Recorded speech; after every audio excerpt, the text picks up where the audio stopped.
Homefront closed with a planet-wide power failure, almost certainly due to sabotage, and a president talked into filling the streets with troops and a form of martial law in place.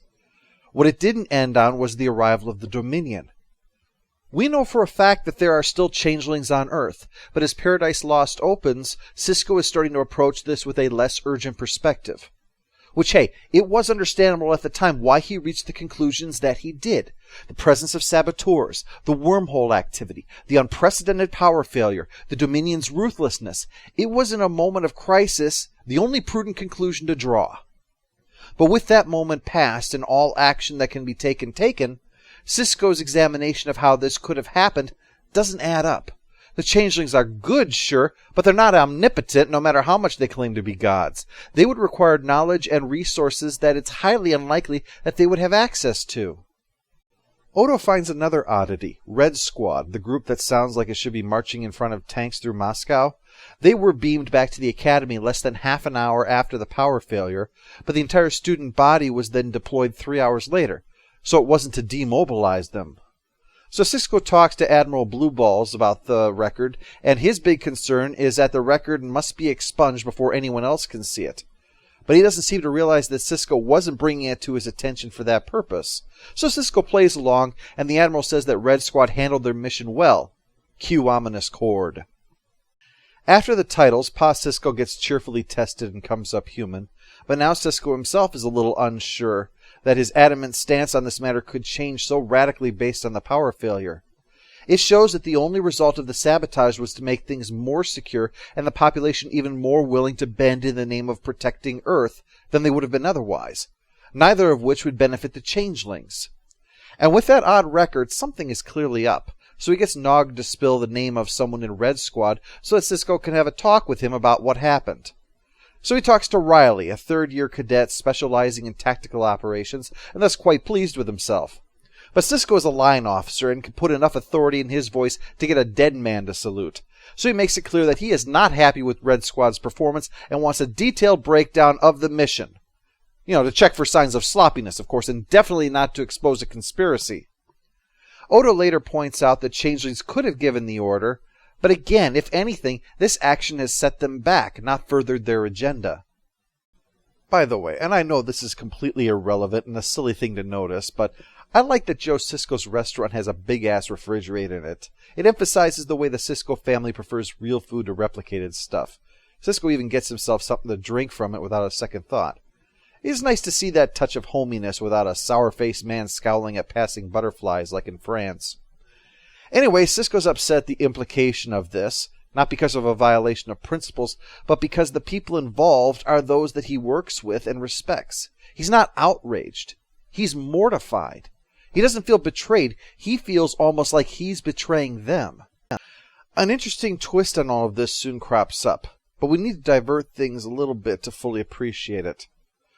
According to Marcia Hoffman, who is an attorney for Electronic Frontier Foundation, they're a group that lobbies for internet freedom and such, there were efforts to expand law enforcement powers in the United States to try to stop crime and terrorism, but ultimately they were rejected because they were too broad and far-reaching. 6 weeks after 9/11, those ideas were absorbed into what became known as the Patriot Act. What had failed to be implemented before suddenly seemed acceptable, given the threat that we were facing. Back to the episode, which aired 4 years before 9/11 happened, Odo points out the timeline that Leighton proposed sweeping security changes the president rejected for being too extreme. But after the power outage, he now has all of those changes going through. The only difference between the events is that 9/11 was an actual terrorist attack, while Leighton staged a terrorist attack. Well, this all may add up, but right now the public supports Leighton's action, so the only way to make Leighton stand down is to have hard evidence. And it seems that Riley and the rest of Red Squad are gone, on some training exercise to the planet of none of your damn business. Leighton stops by to spread a dark cloud over the whole affair, but surprisingly, once everyone's out, Leighton's point isn't defensive. It's apologetic for not keeping Cisco in the loop on what was really going on, because he's so convinced that what he is doing is necessary for the good of Earth that he seems caught off guard that Cisco doesn't see it that way. When that fails, he tries to pull rank, because he makes this huge deal about how you have to follow the chain of command whether you agree or you don't agree. Unless he's not the one agreeing, I guess, because he's given the big middle finger to the chain of command right now, isn't he? When Cisco refuses to back him, Leighton tells him he's fired and to get the hell back to DS9. A pretty crappy end to his return home. But not to worry, Captain. It'll get worse. While he's brooding, Chief O'Brien stops by, only there's no way that it can be the Chief, so it's just a shapeshifter stopping by to fuck with him. He says that there are only 4 changelings on the entire planet. Not counting Constable Odo, of course. Think of it. Just 4 of us. And look at the havoc we've wrought. What's more, what's so ironic about all of this is exactly the kind of thing the changelings would approve of. This imposing of order across Earth backed up by a phaser rifle. Out of fear that they would lose their freedom, humanity is surrendering it. After talking with his dad, Cisco decides that he's going to do something about this. So he contacts Deep Space Nine and works with Odo to hack into Starfleet files. Wow, even with martial law in place, your computer security is as shitty as ever. Starfleet is never going to be secure until they have an army of Trons inside to defend their data. He finds out that a bunch of Leighton's former subordinates are now in key positions on Earth or commanding ships that are in this sector. And even more are being assigned the day before the president is supposed to make a big speech about something. I'm not sure what. Could be about the crisis, I suppose. There's nothing else really to talk about. The problem with being a politician in paradise is that there are few things important enough to announce in a speech that aren't bad news. Just here to remind everyone that things are going swimmingly. Jaresh 72. Commander Bentine interrupts, and Cisco congratulates her on becoming the captain of the Lakota, but his remark that he's decided to take some leave and stay on Earth raises suspicions. And sure enough, she and Leighton are waiting in the president's office. They've rigged up a fake blood test. Leighton probably told the president that Cisco was in fact a changeling, and that his accusation and pleas were just part of a plan to leave them defenseless in the face of more terrorism. And yet Leighton is still presented as being torn up over all this. He makes the comment to Cisco that the sight of him in there makes him realize that life can be damn cruel. But it's not that Cisco should see that, it's that that's how he feels about it. Because for all he has done, Leighton has made sure that no one has been hurt by this. Sure, power distribution, could have affected hospitals perhaps, but modern hospitals have backups, so it'd be reasonable to assume they'd still have them, and for the same reason. He honestly believes that what he's doing is necessary in the face of the threat they face. Enough to frame Ben just long enough for him to take control of Earth, and then everything will be all better. After he leaves, Odo slips in, ironically riding on the cart that the officer that's checking people to see if they're shapeshifters is pushing around.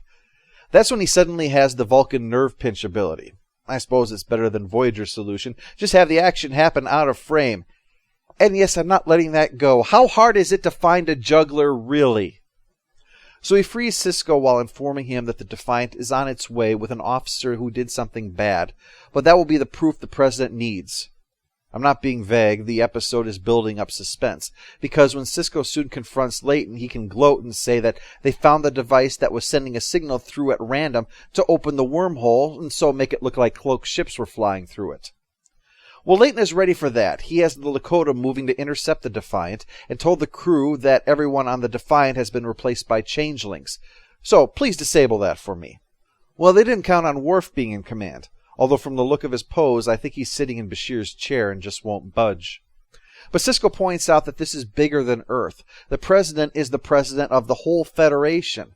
Something that's admittedly been bugging me this whole time. It's not like Barack Obama is also mayor of D.C., but I suppose it was more convenient to combine a logical planetary governor with a president, for story purposes. But yeah, this would affect the whole Federation if he does this. Do you think other Federation worlds are going to sit back and let their president be replaced by a military dictatorship? Hardly a dictatorship, Ben. I was going to be King Leighton, first of his name.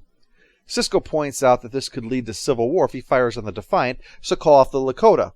But Leighton says, I have a much better idea. Call off the Defiant. You can't have a civil war unless both sides are willing to fight, and as Leighton points out, that means that Cisco's as much to blame if they have one. Which is technically true, I suppose. It just goes to show that civil war is better than becoming a dictatorship, no matter what Admiral Semantics wants to call it. So the Lakota opens fire and the Defiant can't cloak without dropping shields, leaving the only options as run or fight. The weapons have definitely been significantly upgraded. The engines may or may not have been.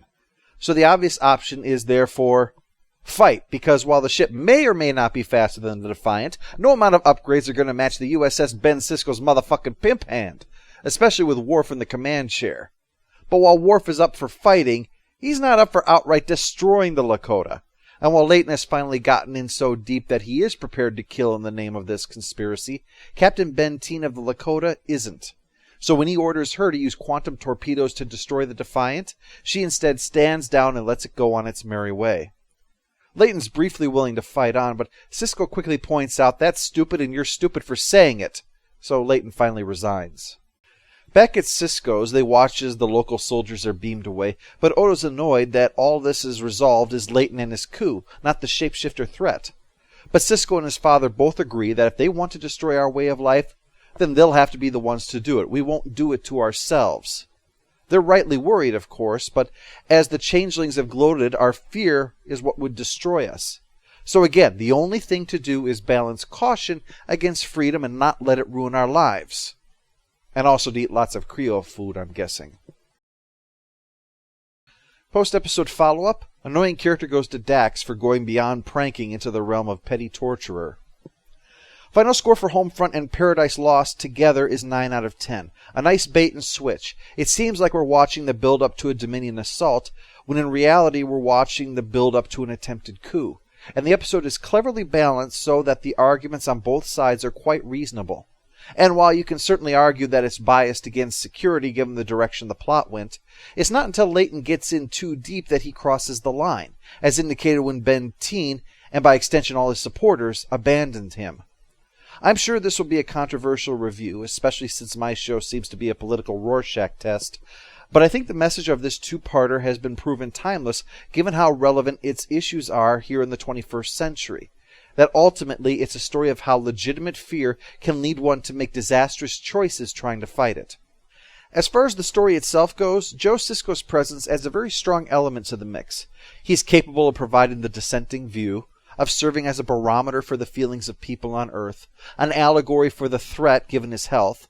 Notice that like the Changeling threat, his health plot is unresolved. He has to make a choice of how much he's willing to devote to that and to living his life. And he has to be the counterpart to Leighton. Leighton and Joe Cisco both take time to talk about how they guided Cisco to be the man that he is. And he has a deep respect for both of them, and in both cases is forced to confront them over actions that he believes are wrong, neglecting personal health or trying to take over the world. Okay, slightly different issues, but you get the point.